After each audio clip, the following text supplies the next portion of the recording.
Howdy, y'all. This is Proverbs 18. It's June 19th, 2023. Took the day off for Father's Day, I suppose. Whoever isolates himself seeks his own desire.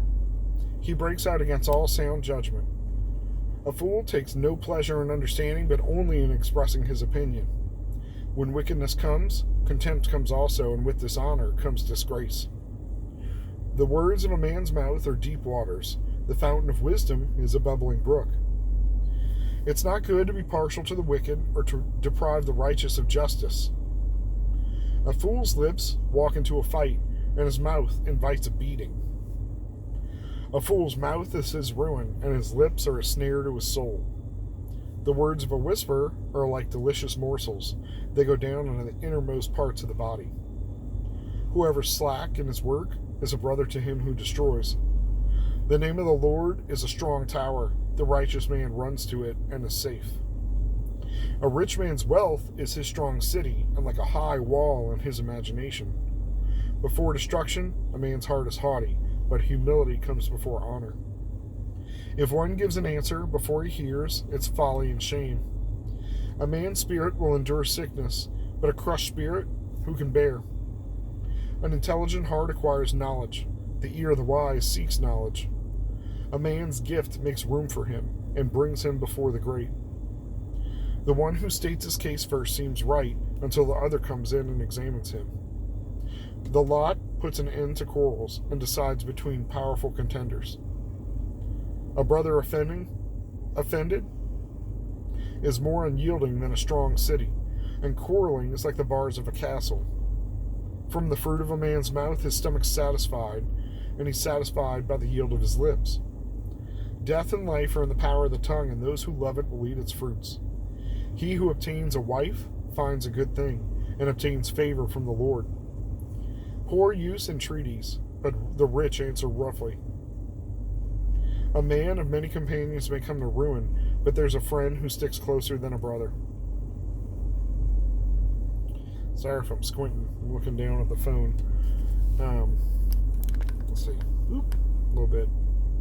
So this was all for yesterday, for Father's Day, and I did spend the day correcting little boys and their speech and, trying to throttle everybody back. Oh, I made it so much worse, didn't it? So, the words of a man's mouth are deep waters, and the fountain of wisdom is a bubbling brook. Those kids are going to remember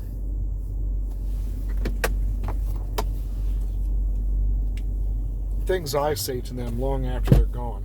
So I need to watch what I have to say and how I say it. This, when a fool's lips walk into a fight and his mouth invites a beating. Recently I had to jokingly describe to the kids, don't let your mouth write checks that your butt can't cash.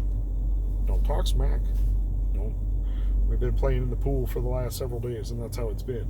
Lots of shooting me when I don't want to be shot, and lots of hanging on. So, you know what that results in?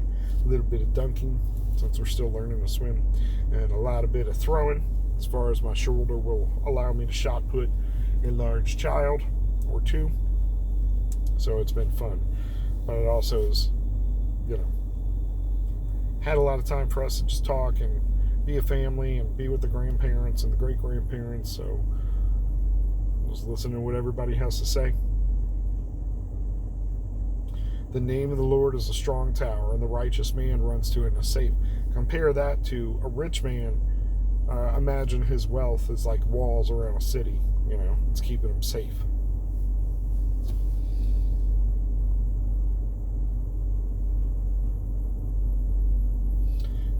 I think this one's different. So a man's gift makes room for him and brings him before the great, which is different than a bribe, right? A bribe is a bribe.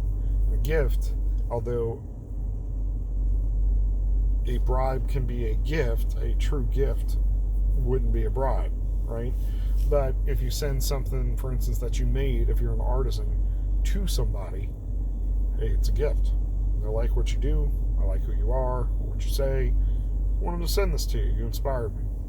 They may call you back for an audience. Hey, man, can we have a chat? Do you do this kind of work all the time? Do you have more? Tell me about the work. Tell me about yourself. Just a thought. And also with humility and keeping your mouth shut, to seem wise by not running your mouth and seeming stupid, the one who states his case first seems right until the other comes and examines him. So if you're bringing suit against somebody and you're making your case, you better make sure you're correct to tell the truth before simple questions poke holes in it. I like that a lot puts end to quarrels and decides between powerful contenders. Like, look, let's not fight. Let's flip a coin. Let's flip a coin. Or roll the dice, or, whatever that might look like.